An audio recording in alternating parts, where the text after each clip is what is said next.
Seri Pelangi di Langit Singosari. Bara di Atas Singgasana. Audiobook, novel silat. Cerita, Esa Mintarja. Bab 31. Dengan bangga Anusapati menyaksikan latihan itu berlangsung terus. Sekali-sekali ia mencoba untuk melihat adiknya yang lain, Panji Sudatu. Seperti yang lain, maka Sudatu juga dapat diharapkan untuk menjadi seorang yang perkasa kelak. Bahkan mungkin lebih baik dari Tojaya apabila ia berlatih terus dan tekun. Bukan saja anak-anak itu mempunyai bekal yang baik, tetapi agaknya gurunya pun cukup baik.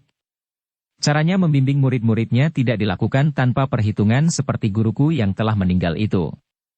Justru karena ia bersikap berat sebelah. Anusapati yang sedang berangan-angan itu tiba-tiba terkejut. Tiba-tiba saja Tojaya berdiri sambil berkata, "Berhenti. Berhenti dahulu." Mereka yang berlatih pun segera berhenti. Dengan herannya perwira pengawal yang sedang berlatih bersama muridnya itu pun memandang Tojaya yang memasuki arena. "Kalian terlampau bernafsu," berkata Tojaya kepada Mahisa Wongateleng dan Panji Saprang. "Seharusnya kalian tidak boleh berbuat sekehendak hati. Apakah gunanya unsur-unsur gerak yang pernah kau pelajari kalau tidak pernah terbayang di dalam tata gerak? Kalian tidak sedang berlatih berdasarkan ilmu yang kalian pelajari. Tetapi kalian sekedar berkelahi dengan kasarnya. Memukul, menyepak dan menghantam tanpa perhitungan. Kalau lawan kalian memiliki ketenangan, kalian akan segera dihancurkannya." Mahisa Wongateleng dan Panji Saprang mendengarkannya sambil mengangguk-angguk. "Mungkin kalian tidak merasa. Tetapi kami yang menyaksikan dapat melihat kesalahan itu, kecuali mereka yang sama sekali tidak mampu menilai tata gerak sama sekali." Kedua adik-adiknya mengangguk-angguk dan mengangguk-angguk. "Coba, marilah, aku beri kalian contoh. Mahisa Wongateleng, cobalah, kita bermain sebentar." Mahisa Wongateleng mengerutkan keningnya. Ia menjadi ragu-ragu. Dengan demikian maka sejenak ia hanya berdiri saja termangu-mangu. "Marilah. Kenapa kau ragu-ragu? Aku ingin menunjukkan bahwa kau telah membuat banyak kesalahan." Mahisa Wongateleng masih juga ragu-ragu. Sejenak kemudian ia berpaling kepada gurunya, seolah-olah ia minta pertimbangan, apakah ia diperkenankan memenuhi ajakan Tojaya. Gurunya pun menjadi bimbang. Ia tidak dapat menolak, tetapi sebenarnya ia agak berkeberatan. "Marilah. Kenapa kau ragu-ragu?" Lalu Tojaya berpaling kepada perwira pelatih adik-adiknya itu. "Bukankah kau tidak berkeberatan?" Pelatih itu menjadi bingung sejenak. Namun kemudian dengan berat ia terpaksa menganggukkan kepalanya, meskipun ia kemudian berkata, "Tetapi tuanku Mahisa Wongateleng masih sangat rawan tuanku. Aku sudah tahu. Justru karena itu aku ingin menunjukkan kelemahan-kelemahannya. Dan jangan cemas, aku dapat menyesuaikan diriku menghadapi anak-anak yang baru mulai." Karena gurunya tidak berkeberatan, Mahisa Wongateleng pun kemudian maju mendekati kakandanya. Sejenak kemudian mereka pun segera bersiap untuk melakukan latihan. "Nah, mulailah," berkata Tojaya. "Aku akan menyesuaikan diriku. Dan aku akan menunjukkan kelemahan-kelemahanmu. Mulailah. Bersungguh-sungguhlah supaya tampak pula kesalahan-kesalahan yang kau lakukan." Mahisa Wongateleng menjadi ragu-ragu sejenak. "Ya, mulailah. Jangan takut. Bersungguh-sungguhlah." Sejenak kemudian Mahisa Wongateleng melangkah semakin dekat. Dengan ragu-ragu ia pun kemudian mulai menyerang. Tetapi serangannya sama sekali tidak bertenaga.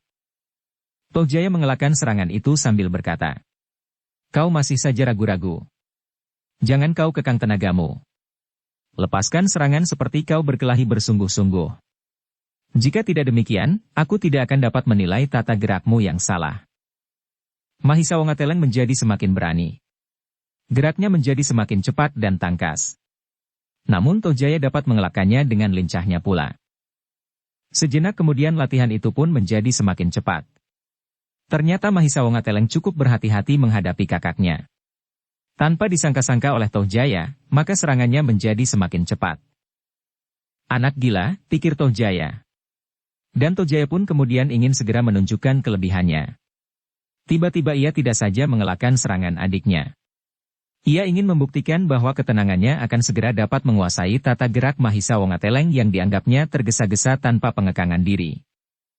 Tetapi dadanya berdesir, ketika serangannya yang pertama sama sekali tidak berhasil menyentuh lawannya. Ternyata Mahisa Wongateleng, meskipun lebih muda dari Tohjaya, tetapi bentuk tubuhnya agak lebih meyakinkan. Karena itu, maka Tohjaya pun segera mengulangi serangannya. Dengan cepat ia merendahkan dirinya. Sebuah kakinya menyapu kaki Mahisa Wongateleng yang baru saja berjejak di atas tanah karena loncatannya menghindari serangan Tohjaya yang gagal. Namun sekali lagi Tohjaya kecewa dan bahkan terkejut ketika dengan lincahnya pula Mahisa Wongateleng melenting surut beberapa langkah. Gila, Tohjaya menggeram di dalam hatinya. 2 kali ia tidak berhasil. Ia menjadi malu kepada dirinya sendiri. Apalagi ketika tampak olehnya guru Mahisa Wongateleng yang tersenyum sambil mengangguk-anggukan kepalanya, seolah-olah ia tengah berbangga karena muridnya berhasil menghindarkan diri 2 kali berturut-turut. Sekarang ia tidak akan dapat menghindar lagi, katanya di dalam hati. Ternyata Tohjaya telah menyiapkan suatu serangan yang meyakinkan bagi Mahisa Wongateleng. Meskipun tidak sampai membahayakan. Namun demikian, ternyata guru Mahisa Wongateleng dapat melihat lewat kerut kening dan sikap Tohjaya bahwa serangan mendatang pasti tidak akan dapat dielakkannya. Mahisa Wongateleng sendiri tidak begitu menghiraukannya, apakah Tohjaya akan bersungguh-sungguh atau sekedar bermain-main. Ia pun merasa bangga atas dirinya sendiri, karena ia berhasil mengelakkan serangan angan Tohjaya. Bahkan kemudian ia menjadi semakin mantap apabila Tohjaya berlatih semakin cepat. Dengan demikian ia akan mendapat banyak kemajuan dan pengalaman. Tetapi Mahisa Wongateleng sama sekali tidak menyangka, bahwa Tohjaya menjadi marah karena ia justru berhasil menghindari serangannya. Ia menyangka bahwa Tohjaya akan memujinya dan kemudian mempercepat serangannya untuk menuntunnya. Demikianlah ketika Mahisa Wongateleng menjadi sedikit lengah, meluncurlah serangan Tohjaya yang cepat dan keras. Dan bahkan sama sekali tidak terduga-duga. Guru Mahisa Wongateleng terkejut karenanya. Tetapi ia tidak dapat berbuat apa-apa karena jaraknya terlampau jauh. Meskipun demikian ia meloncat maju mendekati muridnya yang kemudian terdorong beberapa langkah. Hampir saja Mahisa Wongateleng terdorong jatuh seandainya gurunya tidak cepat menangkapnya. Mahisa Wongateleng menyeringai menahan sakit di dadanya. Ternyata serangan Tohjaya telah mengenai dadanya dan mendorongnya dengan keras. Yang menjadi basah oleh keringat adalah Anusapati. Hampir saja ia lupa akan dirinya. Ketika ia melihat Tohjaya menyerang Mahisa Wongateleng, dadanya berdesir tajam. Hampir saja ia meloncat menahan serangan itu. Seandainya ia melakukannya, maka ia pasti berhasil mendorong Tohjaya ke samping dan bahkan membantingnya jatuh. Untunglah bahwa ia berhasil menahan hatinya meskipun keringat dinginnya mengembun di seluruh tubuhnya. Ia hanya menahan nafasnya melihat Mahisa Wongateleng terdorong beberapa langkah. Dan Anusapati pun memuji di dalam hatinya, bahwa guru Mahisa Wongateleng adalah seorang perwira yang cekatan, karena ia tidak membiarkan muridnya jatuh. Bahkan terbayang di wajah perwira itu perasaan yang aneh, yang menurut tanggapan Anusapati, adalah suatu perasaan yang tidak senang sama sekali terhadap sikap Tohjaya. Tetapi karena Tohjaya seorang putra Sri Rajasa, maka guru Mahisa Wongateleng itu sama sekali tidak berani berbuat apa-apa. Kalau saja Adinda Tohjaya orang lain, gumam Anusapati di dalam hatinya. Pasti guru Mahisa Wongateleng itu sudah menantangnya berkelahi. Namun dalam pada itu, Anusapati melihat Tohjaya tersenyum sambil melangkah maju mendekati Mahisa Wongateleng yang sudah berdiri sendiri.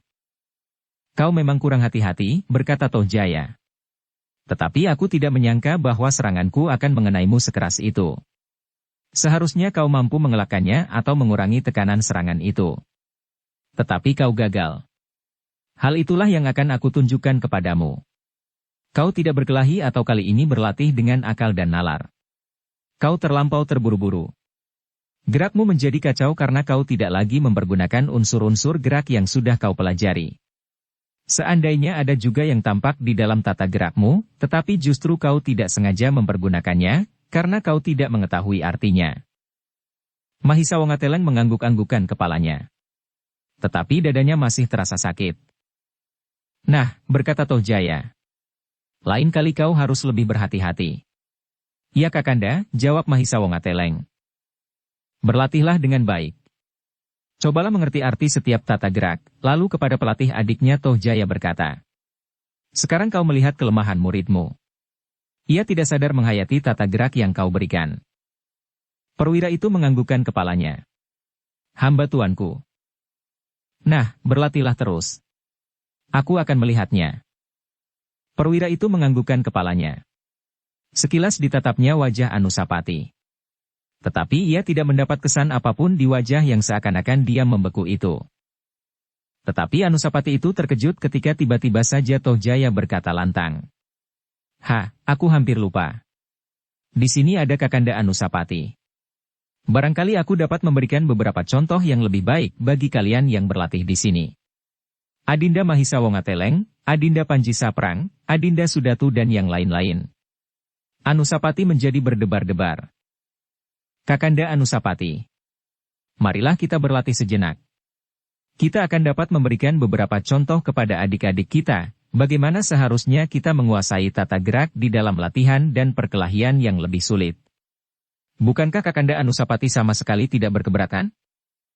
Dada Anusapati berdesir mendengar ajakan itu.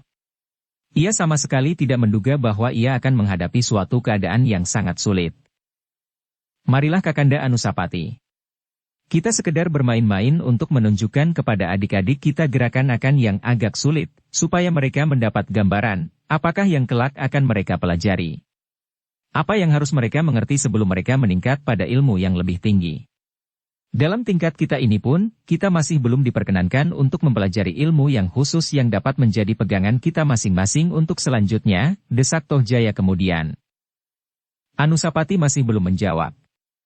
Tetapi ia sadar bahwa Tohjaya, sebenarnya sama sekali tidak ingin menunjukkan gambaran tentang gerakan-gerakan yang lebih sulit seperti yang dikatakannya. Ia hanya sekedar ingin menyombongkan dirinya, menunjukkan kelebihan-kelebihannya, sehingga adik-adiknya menjadi heran dan kemudian memujinya. Apalagi apabila di dalam latihan itu, ia berhasil mengalahkan kakak sulung dari anak-anak muda yang ada di longkangan itu. Anak sulung yang bergelar Pangeran Pati Kerajaan Besar Singasari. Kenapa Kakanda Anusapati diam saja? Sebaiknya Kakanda Anusapati tidak usah merahasiakan kemampuan Kakanda. Bukankah mereka adik-adik kita yang memerlukan bimbingan kita? Anusapati menarik nafas dalam-dalam. Katanya kemudian. Tetapi kita dapat mengambil jalan lain Adinda Tohjaya. Latihan adalah jalan yang sebaik-baiknya, jawab Tohjaya. Kalau kita hanya sekedar menunjukkan unsur-unsur gerak, itu tidak akan banyak berarti. Tetapi kita tidak boleh mengadakan latihan itu, sahut Anusapati selanjutnya. Kenapa? Di sini tidak ada guru kita. Latihan-latihan langsung bagi kita, tidak dibenarkan tanpa hadirnya guru kita. Itu sekedar peraturan. Tetapi kita dapat saja mengambil suatu kebijaksanaan. Anusapati terdiam sejenak. Dan bahkan Sudatu menyambung. Ya Kakanda Anusapati. Dengan demikian kita akan dapat menyaksikan suatu latihan yang pantas kita pelajari. Bukan sekedar latihan-latihan kita sendiri. Kami pasti akan dapat memetik manfaatnya apabila Kakanda berdua bersedia mengadakan latihan. Gerak-gerak yang sulit, namun masih berada dalam batas kemampuan kami akan dapat mempelajarinya langsung. Kakanda dapat mengulangi tata gerak itu beberapa kali. Tetapi Anusapati menggeleng lemah. Sayang Adinda Sudatu, jawabnya. Kakanda Anusapati bukannya segan berlatih dan menunjukkan tata gerak yang Kakanda miliki tetapi Kakanda tidak berani melanggar pantangan yang diberikan oleh guru kami. Kakanda tidak usah takut, berkata Tohjaya. Akulah yang akan bertanggung jawab, apabila guru marah kepada kita nanti. Tetapi Anusapati tetap menggelengkan kepalanya sambil berkata. Aku tidak berani Adinda Tohjaya. Kakanda terlampau mengikat diri dengan peraturan-peraturan beku itu. Kita dapat berbuat apa saja yang kita ingini. Tidak ada orang yang dapat mengganggu-gugat kita di seluruh Singasari. Sebentar saja Kakanda, desak Sudatu. Anusapati termenung sejenak. Ia menyesal bahwa ia telah datang ke tempat latihan itu. Kini ia berada dalam kesulitan. Permintaan Tohjaya itu adalah permintaan yang berlebihan. Kalau aku memenuhi permintaannya, maka yang terjadi pasti suatu pertengkaran yang sebenarnya. Tohjaya pasti ingin segera menang dan menunjukkan kepada adik-adiknya bahwa ia mempunyai kelebihan daripadaku. Tetapi sudah tentu aku pun tidak akan dapat membiarkan diriku mendapat malu di hadapan adik-adik terlebih-lebih adik-adikku seibu. Mereka pasti akan bercerita kepada Ibunda Permaisuri bahwa di dalam latihan, aku sudah dikalahkan oleh Tohjaya, berkata Anusapati di dalam hatinya. Kakanda terlampau banyak pertimbangan, desak Tohjaya. Mungkin demikian Adinda, jawab Anusapati. Tetapi marilah kita mencari jalan lain, bagaimana kita memberikan beberapa contoh gerakan akan yang lebih sulit kepada adik-adik kita tanpa melanggar ketentuan perguruan kita. Ah, desis Tohjaya. Agaknya Kakanda mencoba merahasiakan ilmu itu. Kakanda cemas kalau adik-adik kita dapat menyusul kemampuan kita, terutama Kakanda Anusapati yang tidak dapat lebih maju dari ilmu yang itu-itu juga. Kakanda agaknya sudah sampai ke batas kemampuan tertinggi Kakanda. Hampir saja Anusapati kehilangan nalar yang bening. Sudah tentu ia tidak mau menerima hinaan dari Tohjaya di hadapan adik-adiknya. Tetapi untunglah bahwa ia masih tetap berusaha mengendalikan dirinya. Tiba-tiba saja ia menemukan akal untuk mengelakkan latihan itu. Setelah berpikir sejenak, maka ia pun kemudian bertanya kepada Guru Mahisawangateleng. Bagaimanakah pertimbanganmu? Kau juga seorang perwira prajurit dan sekaligus seorang guru dari putra Ayahanda Sri Rajasa. Seandainya murid-muridmu mengadakan latihan tanpa pengawasanmu, apakah kau tidak berkeberatan? Perwira itu mengerutkan keningnya. Kemudian ia berkata, sebaiknya hamba menjawab dengan jujur. Ya, jawablah dengan jujur. Sebagai seorang perwira kau pasti seorang yang mendahulukan kejujuran daripada soal-soal yang lain. Ampun tuanku. Hamba sebagai seorang guru, agaknya memang berkeberatan apabila murid-murid hamba mengadakan latihan di luar pengawasan hamba sebelum hamba menganggap bahwa murid-murid hamba telah benar-benar matang. Nah, desis Anusapati. Aku kira guru kita pun akan berpendapat begitu. Sebaiknya kita memang memberikan contoh kepada adik-adik kita. Tetapi bukan saja contoh tentang tata gerak dan olah kanuragan. Tetapi juga contoh bagaimana kita harus mentaati ketentuan-ketentuan yang diberikan oleh guru kita. Wajah Tohjaya menjadi kemerah-merahan. Dipandanginya Anusapati dan Guru Mahisawangateleng itu berganti-ganti. Namun justru dengan demikian sejenak ia seakan-akan terbungkam karenanya. Waktu yang sejenak itu ternyata telah cukup untuk mencernakan perasaan adik-adiknya, sehingga tanpa maksud apa-apa Mahisawangateleng berkata, ya. Sebaiknya setiap latihan bagi mereka yang masih di bawah pengawasan seorang guru, harus ditunggui oleh gurunya itu. Tohjaya masih mengatupkan mulutnya rapat-rapat. Tetapi di matanya memancar perasaan yang bergejolak di dalam dadanya. Namun demikian, agaknya Tohjaya masih juga menahan diri. Apalagi ketika dilihatnya Guru Mahisawangateleng sama sekali tidak menjadi gelisah. Agaknya ia benar-benar telah menentukan sikap, apapun yang akan dihadapinya. Baiklah, akhirnya Tohjaya menggeram. Kali ini Kakanda Anusapati dapat menghindar. Sama sekali bukan karena alasan-alasan lain, tetapi karena Adinda semuanya memiliki kemampuan yang mengagumkan, yang akan dapat dengan mudah mempelajari tata gerak yang agak sulit, sehingga Adinda semuanya akan segera dapat menyamai kami. Tohjaya berhenti sejenak, lalu, tetapi itu bukan penyelesaian. Bukan akhir dari kemungkinan bagi kemajuan Adinda semuanya. Aku akan mengundang Adinda di dalam latihan-latihan kami. Dan dengan demikian Adinda akan melihat latihan itu dengan syarat yang terpenuhi. Kami akan ditunggui oleh guru kami. Dada Anusapati berdesir. Ternyata seperti yang dikatakan oleh Tohjaya itu. Kalau kali ini ia berhasil menghindar, itu bukan berarti akhir dari kemungkinan terjadi dua benturan di antara dirinya dan Tohjaya. Apakah aku dapat bertahan? Desis Anusapati di dalam hati. Dalam pada itu, Guru Mahisawangateleng lah yang kemudian mengambil alih suasana. Kepada murid-muridnya ia berkata, marilah tuanku. Kita berlatih terus. Latihan-latihan yang telah tuanku terima dengan beberapa perbandingan yang tuanku dapatkan dari kakanda tuanku, pasti akan bermanfaat. Mahisawangateleng dan adik-adiknya pun segera bersiap pula untuk menerima latihan-latihan berikutnya. Namun Tohjaya tidak lagi merasa perlu untuk menunggui latihan-latihan itu. Bersama pengawalnya ia pun kemudian meninggalkan arena latihan di longkangan dalam itu. Anusapati masih berada di longkangan itu beberapa saat lamanya. Sepeninggal Tohjaya ia justru merasa tenang untuk menyaksikan latihan itu. Tetapi jauh berbeda dari adiknya, Anusapati sama sekali tidak pernah berhasrat menghentikan latihan itu dan memberikan beberapa petunjuk kepada adik-adiknya. Ia sadar bahwa hal itu pasti menyinggung perasaan pelatihnya, meskipun ia tidak mengatakannya. Dan Anusapati sadar bahwa ia sama sekali tidak berhak berbuat demikian menurut tata kesopanan di dalam setiap perguruan, meskipun pelatihnya itu seorang perwira prajurit yang kedudukannya agak berbeda dari seorang guru di perguruan yang khusus. Ketika Mahisa Wongateleng dan adik-adiknya telah bermandikan keringat, maka latihan yang cukup berat itu pun segera berakhir. Anusapati pun kemudian minta diri untuk meninggalkan arena itu. Meskipun demikian pelatih adik-adiknya itu masih juga mencoba bertanya kepadanya. Bagaimanakah menurut pendapat tuanku? Aku sebenarnya tidak cukup mampu untuk memberikan pendapat apapun. Seperti kau ketahui, aku sama sekali tidak berhasil untuk maju. Bukankah Adinda Tohjaya sedang mengatakannya? Karena itu aku sama sekali tidak berani menilai latihan-latihan adik-adikku. Ah, tuanku merendahkan diri. Bagaimanapun juga tuanku telah berlatih untuk waktu yang lama. Mungkin tuanku melihat sesuatu yang kurang baik di dalam latihan-latihan ini, karena sebenarnya aku seorang prajurit, bukan seorang guru. Suara pelatih itu pun menurun sehingga adik-adik Anusapati tidak mendengarnya. Anusapati tersenyum.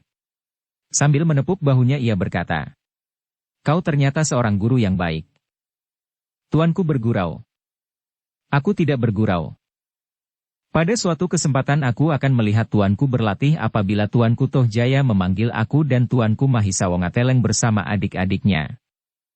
Anusapati mengerutkan keningnya. Kemudian katanya, "Apakah kau izinkan murid-muridmu untuk melihat latihan semacam itu?" Kalau aku boleh berpendapat, satu-satunya pendapatku adalah ilmu yang kau berikan harus murni. Baru setelah murid-muridmu menguasainya ilmu dasar dengan matang, mereka boleh mempelajari unsur-unsur gerak yang berbeda. Dengan demikian, mereka tidak akan dibingungkan oleh tata gerak yang mungkin mempunyai sifat dan watak yang berlawanan. Perwira itu mengerutkan keningnya, ia merasakan perbedaan sikap pada kedua putra Sri Rajasa yang berlainan ibu itu. Anusapati tampak lebih matang dan hati-hati, sedang Tohjaya lebih gembira, tetapi kekanak-anakan dan agak sombong. Namun kata-kata Anusapati itu ternyata berpengaruh juga pada perwira itu. Apakah ia akan mengizinkan murid-muridnya menyaksikan latihan kedua kakak-kakaknya yang dituntun oleh guru yang berbeda dan di dalam tataran yang lebih tinggi? Apakah hal itu tidak akan justru membingungkan mereka? Tetapi perwira itu tidak ingin segera memutuskan, ia akan membuat pertimbangan angan tertentu. Dan yang akan dilakukan pertama-tama adalah menemui perwira prajurit yang kini menjadi guru Anusapati dan Tohjaya. Bagaimanakah pendapatnya dan mungkin nasihatnya? Perwira itu menyadari bahwa guru Anusapati lebih condong pada olah kanuragan secara pribadi, karena pada dasarnya ia bukan seorang prajurit. Karena itu, ia pasti lebih banyak mengetahui tentang kemungkinan-kemungkinan yang bakal terjadi pada setiap pribadi di dalam olah kanuragan apabila beberapa macam ilmu saling mempengaruhi sebelum ilmu dasarnya cukup mapan. Anusapati yang kemudian meninggalkan arena latihan itu pun segera kembali ke bangsalnya. Ia masih saja dipengaruhi oleh peristiwa yang terjadi di arena latihan itu. Tohjaya pasti berusaha dengan sekuat tenaganya untuk menyeretnya ke dalam suatu bentuk latihan yang agak khusus, agar ia dapat mengundang adik-adiknya untuk menyaksikan latihan itu.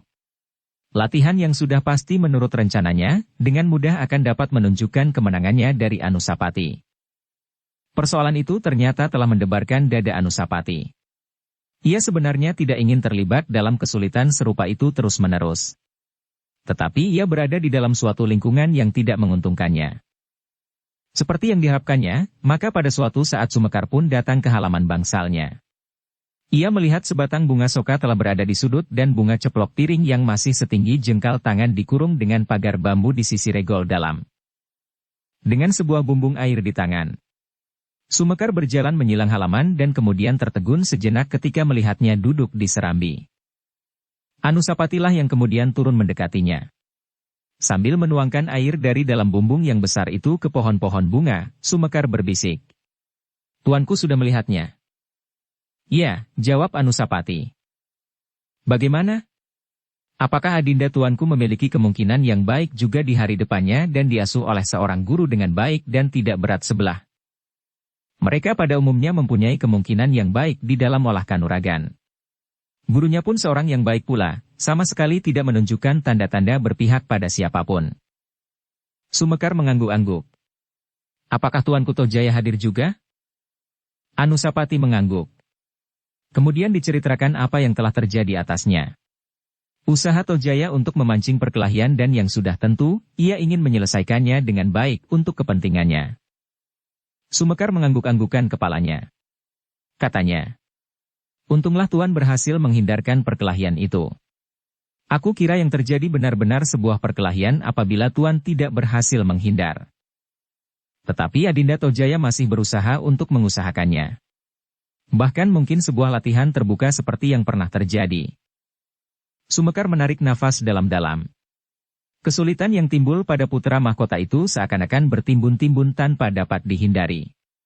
Namun menurut penilaian Sumekar, sumber dari semua kesulitan itu adalah perbedaan sikap Sri Rajasa atas kedua anak-anak muda itu. Kemanjaan Tojaya yang berlebih-lebihan dan Anusapati yang lahir dari bapa yang berbeda. Tuanku harus tetap berusaha menghindar, berkata Sumekar kemudian. Hamba menyadari bahwa tuanku berada dalam kesulitan. Tetapi hamba juga percaya bahwa tuanku cukup bijaksana. Anusapati tidak menjawab. Ia pun kemudian meninggalkan Sumekar yang masih sibuk dengan tanaman-tanaman di halaman. Anusapati pun kembali naik tangga dan duduk di serambi sambil memandangi Sumekar yang sibuk. Dalam pada itu ternyata Tojaya benar-benar berusaha untuk dapat membalas sakit hatinya. Ia ingin berkelahi melawan Anusapati di hadapan adik-adiknya dan memperlihatkan kemenangannya. Ia harus membanting Anusapati jatuh pada serangannya yang pertama. Kemudian membuat putra mahkota itu tidak berdaya. Ia harus berdiri sambil bertolak pinggang di samping kakaknya yang terbaring di lantai arena. Adiknya pasti akan bertepuk tangan dan memujinya. Tetapi Tojaya tidak segera dapat menemui gurunya, karena gurunya sedang tidak ada di halaman istana. Lewat ibunya ia sudah menyuruh seorang pengawalnya memanggil gurunya di pondokannya, di halaman samping dari istana Singasari, di luar regol dalam. Tetapi gurunya itu sedang pergi karena ia tidak mempunyai tugas saat itu. Kemana ia pergi? Bentak Tojaya kepada pengawalnya. Hamba tidak tahu tuanku. Pondokannya tertutup. Mungkin ia sedang berbelanja ke pasar atau berjalan-jalan di luar dinding istana, karena ia sedang tidak bertugas. Bukankah tuanku akan berlatih senja nanti? Tojaya mengerutkan keningnya. Gumamnya. Baiklah. Nanti, sebelum saat latihan, kau harus pergi kepadanya dan memanggilnya kemari. Tetapi sebelum pengawal Tojaya itu menjumpai gurunya, seorang perwira prajurit yang lain, Guru Mahisawangateleng, telah datang kepadanya. Perwira itu datang tepat beberapa saat ketika Guru Tojaya itu kembali. Oh, apakah Kakang dari bepergian? Bertanya perwira itu. Kenapa? Pakaian Kakang itulah yang mengatakannya. Guru Tojaya itu tersenyum. Ya, aku baru saja berjalan-jalan keluar sejenak. Melihat-lihat kota yang berkembang dengan pesatnya. Perwira itu tersenyum pula. Tetapi apakah ada sesuatu yang penting? Perwira itu pun kemudian menyampaikan maksudnya. Ia ingin mendapat penjelasan sikap Guru Tojaya itu tentang persoalan yang sedang dihadapi oleh kedua muridnya. Guru Tojaya itu mengangguk-anggukkan kepalanya. Katanya, aku memang dibingungkan oleh kedua putra Sri Rajasa itu. Keduanya memiliki sifat dan kebiasaan yang jauh berbeda. Kakang benar. Aku baru mengenal mereka sekilas. Tetapi aku sudah melihat perbedaan itu dengan jelas. Baiklah, berkata Guru Tojaya yang sekaligus pamannya itu. Aku akan mempertimbangkannya. Perwira prajurit yang menjadi Guru Mahisawangateleng itu pun kemudian minta diri. Ia percaya akan kebijaksanaan Guru Tojaya itu. Ia pasti lebih mengenal kedua putra Sri Rajasa yang besar itu, yang memiliki sifatnya masing-masing. Baru saja perwira itu meninggalkan pondoknya yang kecil di bagian samping dari halaman luar istana itu, seorang prajurit pengawal Tojaya datang kepadanya untuk menyampaikan perintah Tojaya memanggilnya menghadap. Apakah ada suatu kepentingan? Aku tidak tahu. Aku hanya mendapat perintah untuk memanggil. Baiklah, aku akan segera menghadap Tuanku Tojaya. Memang tidak menyenangkan sekali menjadi seorang guru dari seorang putra raja yang besar. Meskipun di dalam olah kanuragan ia mempunyai kekuasaan atas kedua muridnya, tetapi kadang-kadang muridnya sama sekali tidak mencerminkan sikap seorang murid dari sebuah perguruan tata bela diri. Seperti yang dilakukan Tohjaya kali ini adalah mirip perintah seorang putra raja kepada pengawalnya, tidak kepada gurunya. Namun ia tidak dapat mengelak. Betapapun beratnya, ia pun kemudian pergi juga menghadap Tohjaya yang sekaligus kemanakannya itu. Nah, Paman, berkata Tohjaya. Mungkin Paman terkejut mendengar panggilanku. Hamba tuanku, jawab gurunya, meskipun sebenarnya ia sama sekali tidak terperanjat karena ia memang sudah mendengar dari guru Mahisawangateleng sehingga ia dapat membayangkan apa yang akan dibicarakan oleh Tohjaya itu. Aku memerlukan waktu untuk melakukan latihan khusus dengan Kakanda Anusapati. Pelatihnya itu mengerutkan keningnya. Ia masih berpura-pura terperanjat dan sejenak merenung. Apakah kau dapat memutuskannya? Tuanku, berkata pelatihnya. Hamba pernah berkata pada saat hamba mulai, bahwa latihan khusus seperti itu baru dapat dilakukan setelah tuanku masing-masing bersih sama sekali dari unsur-unsur gerak yang tidak sesuai dengan ilmu dasar hamba. Itu bukan berarti bahwa ilmu yang dahulu itu jelek. Tetapi hamba hanya ingin sekedar memurnikan tata gerak dari ilmu yang akan hamba turunkan kepada tuanku berdua. Tetapi kami berdua telah hampir dapat membersihkan diri kami. Sisa-sisa yang tidak seberapa dibanding dengan tata gerak yang Paman berikan aku kira sudah tidak akan berarti apa-apa lagi. Dengan latihan khusus dan agak mendalam kami berdua pasti akan mendapat banyak manfaat. Tuanku, berkata gurunya. Sebenarnya hamba tidak berkeberatan sama sekali seandainya hamba tidak bertanggung jawab atas tuanku berdua. Seandainya hamba hanya sekedar seorang guru tanpa mengingat hubungan yang lebih akrab lagi. Ilmu yang bercampur baur tanpa kesadaran dan kemampuan memperpadukan, adalah sangat berbahaya. Perwira itu berhenti sejenak, lalu, misalnya tuanku berdua pada suatu saat menyaksikan latihan dari sebuah perguruan lain, dan tuanku berhasil menangkap beberapa macam tata gerak. Adalah sangat berbahaya bagi tuanku apabila tuanku mencoba menyatukan tata gerak itu ke dalam rangkaian tata gerak yang sudah tuanku miliki dalam keadaan tuanku sekarang. Adalah berbeda sekali apabila tuanku berdua sudah cukup masak. Maka semuanya akan dapat berjalan dengan lancar dan aman bagi perkembangan ilmu tuanku berdua. Demikian juga sisa-sisa ilmu yang ada pada tuanku sekarang. Yang memang kurang sesuai sebaiknya dibersihkan. Kelak apabila tuanku sudah menguasai diri benar-benar, tuanku akan dapat menggalinya kembali dan menyatu padukannya di dalam ilmu tuanku sendiri. Dada Tohjaya menjadi berdebar-debar. Sebelum ia menyampaikan niatnya untuk berlatih dan memanggil adik-adiknya agar mereka mendapat pengalaman dan pengenalan baru, ternyata gurunya telah mendahuluinya. Tetapi Tohjaya sama sekali tidak tahu bahwa gurunya telah lebih dahulu bertemu dengan guru adik-adiknya dan mendapat beberapa keterangan daripadanya, sehingga gurunya dengan sengaja telah memberikan beberapa penjelasan yang langsung atau tidak langsung telah menjurus ke dalam suatu usaha untuk mencegah niat Tohjaya yang pasti hanya akan menimbulkan kesulitan itu. Meskipun demikian Tohjaya masih berkata, tetapi, sebagai suatu pengalaman, bukankah pengenalan atas bentuk-bentuk tata gerak itu perlu sekali? Seandainya tidak disatu padukan dengan tata gerak sendiri, namun setidak-tidaknya seseorang dapat memperkaya pengenalannya seandainya ia justru bertemu dengan lawan yang mempergunakan tata gerak itu. Pengarahan dari setiap pengenalan masih diperlukan sekali tuanku. Seorang guru harus dapat memilih, yang manakah yang dapat dilihat dan yang manakah yang mungkin justru akan mengacaukannya. Kini tuanku berdua sedang berada dalam taraf membersihkan diri. Tuanku harus melakukannya sebaik-baiknya lebih dahulu sebelum tuanku terlambat dalam pelontaran ilmu yang masih belum bersih. Di dalam latihan-latihan khusus, apalagi semacam perkelahian bebas itu, masih sangat kurang menguntungkan bagi tuanku berdua. Tuanku pasti masih akan dipengaruhi oleh tata gerak dari campuran ilmu yang masih belum bersih benar ini. Di dalam latihan yang demikian, kadang-kadang perasaan seseorang akan menjadi lebih tajam menonjol dan pada nalar. Tohjaya mengerutkan keningnya. Namun kemudian ia pun menggeram sambil berkata, "Jadi kau tetap tidak membenarkan kami mengadakan latihan serupa itu?" "Mungkin dapat diadakan tuanku, tetapi dalam batas yang akan hamba tentukan.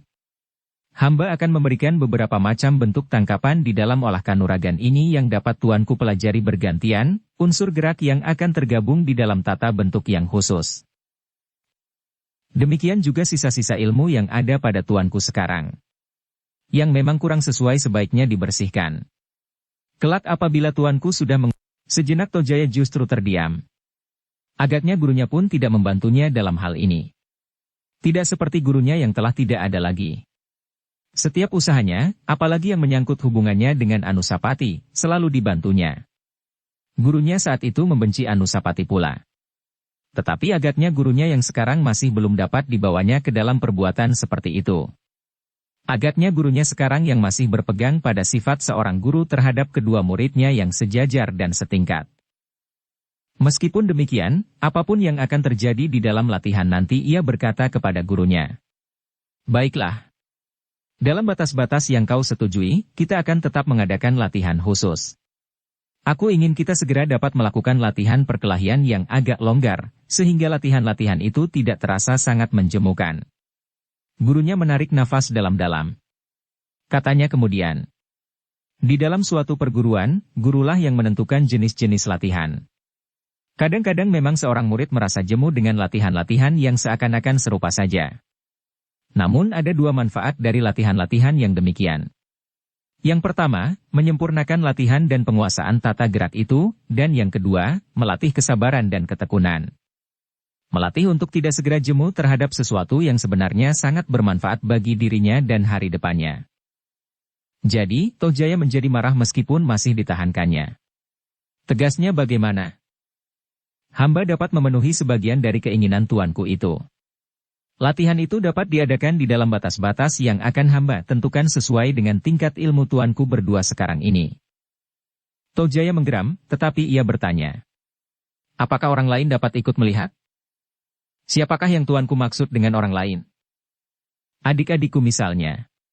Sudatu, Saprang, Agnibaya. Pelatihnya mengerutkan keningnya. Katanya. Itu terserah kepada guru mereka. Tetapi sebenarnya hal itu menjadi pantangan bagi sebuah perguruan. Mungkin anak-anak muda itu tidak dapat berbuat banyak dari hasil penglihatannya, karena gurunya pasti akan melarang mereka melakukan gerak tiruan atau serupa itu yang dapat merusak latihan-latihan yang mereka lakukan berdasarkan urutan yang telah tersusun di dalam perguruan itu. Tetapi apabila gurunya dapat menangkap beberapa tata gerak yang dapat dimanfaatkan di dalam perguruannya, maka itu berarti kita akan kehilangan. Kau terlampau curiga. Mungkin lawan-lawan perguruan dapat berbuat begitu. Tetapi kita berhadapan dengan perguruan yang sama-sama mengabdi pada Singasari, kepada Ayahanda Sri Rajasa. Apakah kau mengerti? Guru itu menarik nafas pula. Setiap kali, bahkan kemudian sambil mengusap keningnya yang mulai basah oleh keringat. Meskipun demikian, hamba akan tetap merahasiakan ilmu inti dari perguruan ini. Hamba telah menciptakan beberapa ilmu khusus yang tidak dimiliki oleh perguruan-perguruan lain, dan mungkin sebaliknya. Karena itu, hamba tidak akan mengorbankan ilmu semacam itu. Dengan demikian latihan-latihan itu akan tetap terbatas, apalagi dilihat oleh orang-orang dari luar perguruan kita. Tetapi perguruan Adinda Mahisawangateleng tidak menyimpan rahasia apapun. Aku diperbolehkan melihat latihan-latihan yang mereka lakukan. Bahkan anak-anak ingusan itu sudah diperkenankan melakukan latihan perkelahian bebas. Lain sekali tuanku. Mereka justru masih terlampau sedikit mengetahui ilmu dari perguruan mereka sendiri. Mereka tidak akan melontarkan jenis tata gerak dari ilmu inti perguruan mereka, yang masih belum mereka kuasai sama sekali. Perkelahian yang mereka lakukan hampir seperti anak-anak berkelahi di pinggir jalan meskipun ada sedikit saluran yang sudah mereka terima. Tojaya menggeretakkan giginya. Meskipun demikian ia masih tetap berkata, kita akan mengadakan latihan khusus hari ini. Aku akan mengundang Adinda Mahisawangateleng, adik-adikku yang lain dan gurunya. Mereka akan melihat bagaimana seharusnya kita berlatih. Bukan seperti anak-anak malas yang menonton pertunjukan di arena. Baiklah tuanku. Hamba akan mengatur latihan itu. Aku ingin berlatih olah kanuragan. Aku tidak ingin melakukan latihan tari. Kalau semuanya sudah diatur, maka sama sekali bukan latihan tata gerak perkelahian, itu namanya menari. Dan aku tidak memerlukan latihan-latihan tari semacam itu. Aku sudah mempunyai waktu khusus untuk berlatih menari dan mendapat guru yang khusus pula. Kalau saja yang berbicara itu bukan putra Sri Rajasa, berkata gurunya di dalam hatinya. Namun ia tidak menyahut lagi. Sudah tentu ia tidak akan dapat berbantah dengan anak muda yang manja itu. Jika anak itu marah, ia akan dapat berbuat lebih dari sekedar mengumpat-umpat. Meskipun anak itu muridnya, tetapi ia tidak akan dapat menghukumnya, karena ia putra Sri Rajasa yang perkasa. Sri Rajasa yang tidak terkalahkan oleh siapapun juga di seluruh Singasari. Namun demikian Guru Tojaya itu sempat juga bergumam. Hanya ada seorang yang dapat menyamai kemampuannya. Orang yang telah berhasil mengalahkan Gubar Baleman yang memiliki ilmu rangkap 7. Mahisa Agni. Tetapi guru itu sama sekali tidak menyangka bahwa muridnya, Anusapati, sebenarnya adalah murid Mahisa Agni itu, dan bahkan telah mewarisi sebagian besar dari ilmunya, meskipun masih belum cukup masak. Selebihnya orang itu tidak memperhitungkan orang-orang lain yang selama ini seakan-akan tersembunyi. Witantra, Mahendra dan kuda sempana yang masing-masing seakan-akan telah hilang, namun dengan tekun mendalami ilmunya, bahkan meskipun belum setingkat dengan mereka itu, namun di hadapan hidungnya ada juga seorang yang pantas diperhitungkan, seorang juru taman yang bernama Sumekar. Demikianlah, meskipun dengan perasaan yang berat, namun pelatih Tohjaya itu harus menyetujuinya, bahwa di dalam latihan nanti, Tohjaya akan mengundang beberapa orang tamu. Namun ia percaya bahwa Guru Mahisa Wongateleng itu akan mengatur sendiri murid-muridnya. Tanpa menunggu persetujuan Anusapati, maka Tohjaya pun kemudian memerintahkan kepada pengawalnya untuk mengundang adik-adiknya bersama gurunya sekaligus untuk menyaksikan latihan yang akan diadakan senja itu. Latihan khusus untuk menunjukkan kepada adik-adiknya bagaimana mereka harus berlatih untuk mencapai tingkat yang lebih sulit. Perasaan guru yang sekaligus pamannya itu benar-benar telah tersinggung. Dengan demikian maka jarak antara Tohjaya dan gurunya justru menjadi semakin jauh. Tetapi agaknya Tohjaya tidak menghiraukannya. Ia masih mempunyai pelatih yang lain, yang mendapat waktu khusus dan tempat yang khusus baginya atas izin Ayahanda Sri Rajasa. Justru di saat-saat terakhir Tohjaya yang tidak puas dengan gurunya yang resmi telah diangkat dari kalangan perwira prajurit Singasari itu, sehingga atas persetujuan Ayahanda dan Ibunda, ia memberatkan diri pada latihan-latihan yang tersembunyi. Latihan-latihan yang diadakan semakin sering dan semakin memuncak. Pada suatu saat Tohjaya harus dapat mengejutkan rakyat Singasari dengan kemampuannya yang tidak terkalahkan. Apalagi oleh Anusapati. Biarlah, apa yang dilakukan oleh pamanmu itu, berkata Ken Umang kepada Tohjaya pada suatu saat. Ia mungkin masih belum dapat mengerti maksud kita. Tetapi pada suatu saat ia akan mengerti pula. Sementara itu, kau dapat mempersiapkan dirimu dengan bimbingan gurumu yang seorang lagi, yang langsung diawasi oleh Ayahanda Sri Rajasa. Tohjaya mengangguk-anggukan kepalanya. Bahkan ia berkata di dalam hatinya. Pada suatu saat paman akan aku tundukkan. Ia harus mengakui kelebihanku daripadanya. Aku akan menghinakannya di hadapan banyak orang sebagai imbalan sifatnya yang keras kepala. Apalagi muridnya yang lain. Anusapati, bagiku tidak akan berharga sama sekali untuk dilawan dalam latihan sekalipun. Dan Guru Tohjaya yang seorang itu adalah seorang pendeta tua yang bernama Empu Erdi. Tanpa mengetahui maksud Sri Rajasa secara pasti, ia telah memenuhi perintahnya, mengajari Tohjaya di dalam saat dan tempat yang tersendiri. Dan Empu Erdi mendapat pesan dari Sri Rajasa, agar latihan-latihan itu tidak diberitahukan kepada siapapun. Ingat, berkata Sri Rajasa. Hanya kau sajalah yang tahu bahwa Tohjaya mendapat ilmu yang lain dari gurunya, perwira prajurit yang bodoh itu. Ilmu prajurit itu sama sekali tidak berarti, sehingga ia memerlukan seorang guru yang sebenarnya, yang dapat membuatnya menjadi seorang yang benar-benar berilmu. Aku tidak dapat mengikut sertakan Anusapati, karena beberapa pertimbangan. Sebagai seorang putra mahkota ia harus mendapat pendidikan khusus yang akan aku pertimbangkan tersendiri. Dengan bekal itulah Empu Erdi berada di istana dalam keadaan rahasia. Tidak seorang pun yang mengetahuinya, bahwa di dalam istana Singasari ada seorang pendeta tua yang dengan tersembunyi menggurui Tohjaya dalam olah kanuragan. Namun sehari-hari ia adalah seorang penasehat Sri Rajasa di dalam olah pemerintahan. Agaknya hal itu pula lah yang membuat Tohjaya menjadi seorang yang merasa dirinya memiliki beberapa kelebihan yang tersembunyi. Dan itu pula lah yang membuat gurunya merasa, bahwa ia masih belum berhasil membersihkan murid-muridnya dari pengaruh gurunya yang sudah meninggal itu. Namun perwira prajurit, yang sekaligus paman Toh Jaya itu sama sekali tidak mengetahui bahwa sebenarnya kedua muridnya adalah anak-anak muda yang memiliki guru yang lain. Tetapi karena Anusapati telah jauh lebih masak dari Toh Jaya, maka Anusapati lebih banyak dapat membawakan dirinya di dalam olah kanuragan. Apalagi sifat-sifat sombong Toh Jaya agaknya tidak sesuai dengan usaha ayahandanya untuk menyembunyikan kemampuannya yang didapatkannya dari Empu Erdi.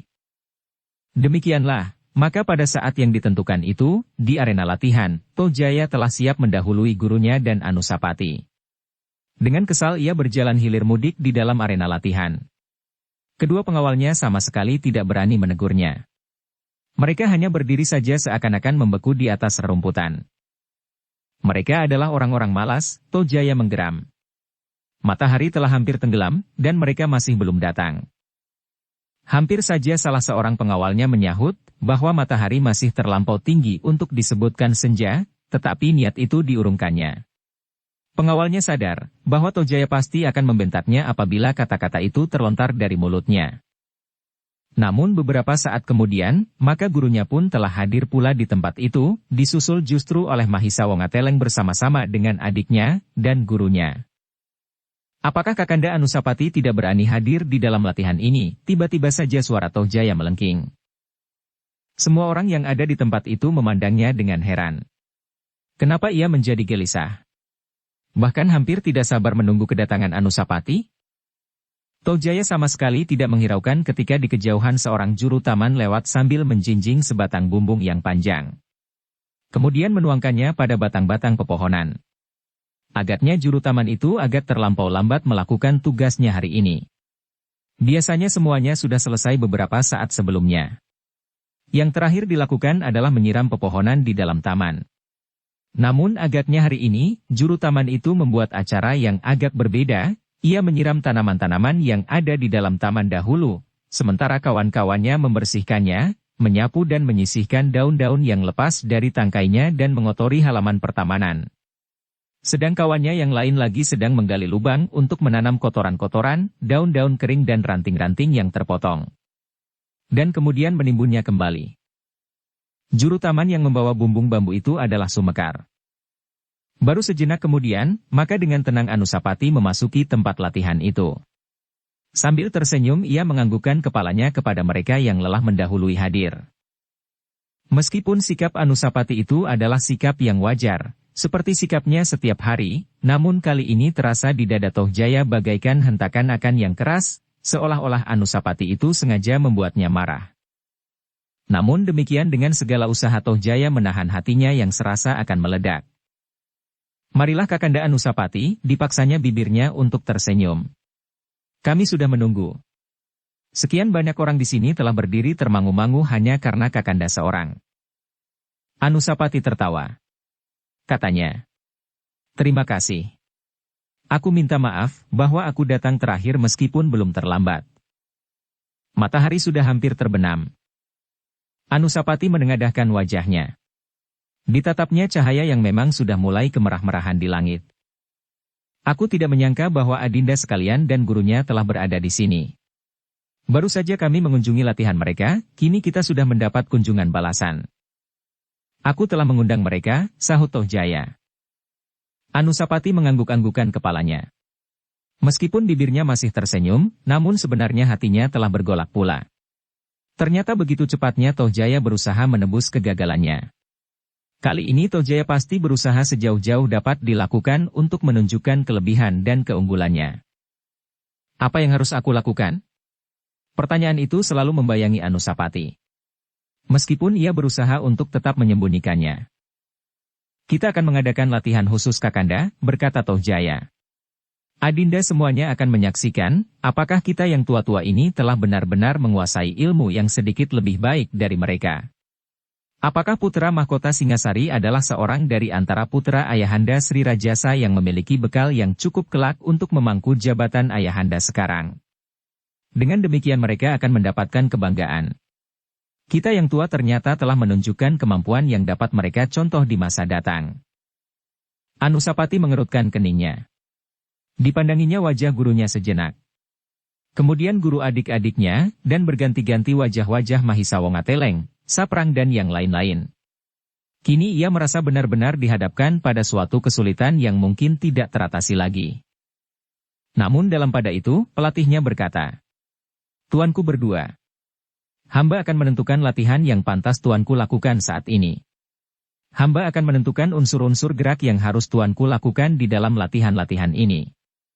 Unsur-unsur gerak yang tidak akan banyak berpengaruh dan apalagi membingungkan bagi adinda tuanku yang hadir di sini.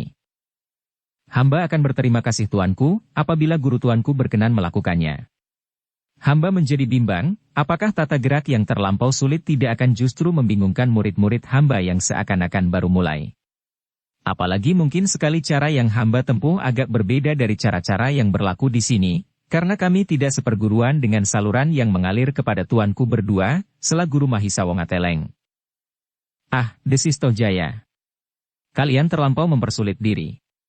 Yang sukar, yang merusak, yang tidak sesuai, yang ini, yang itu dan yang segala macam keraguan-raguan dan kebimbangan itu boleh dibuang jauh-jauh.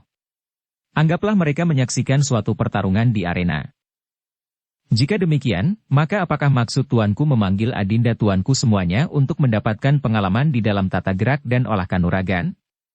Jika tuanku bersedia melakukan tata gerak yang sederhana, yang masih berada di dalam jangkauan nalar dan kemampuan murid-murid hamba, maka alangkah berterima kasihnya hamba dan adinda tuanku semuanya."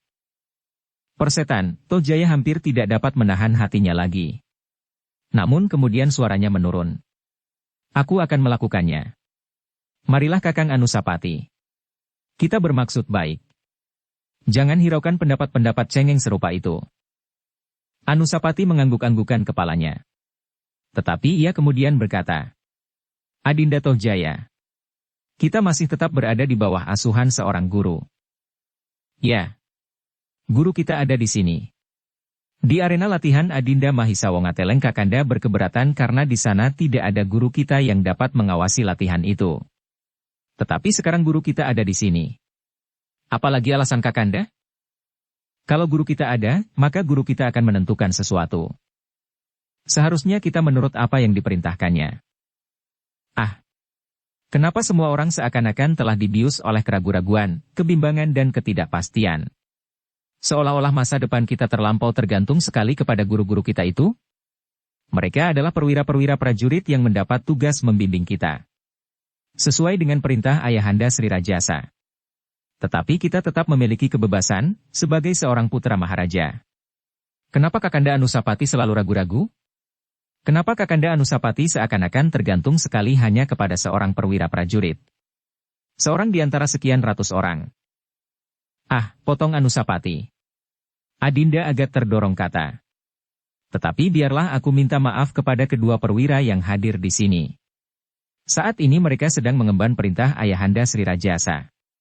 Dengan demikian kita harus menghormati mereka seperti kita menghormati Ayahanda Sri Rajasa sendiri, karena mereka kini membawa limpahan wewenangnya.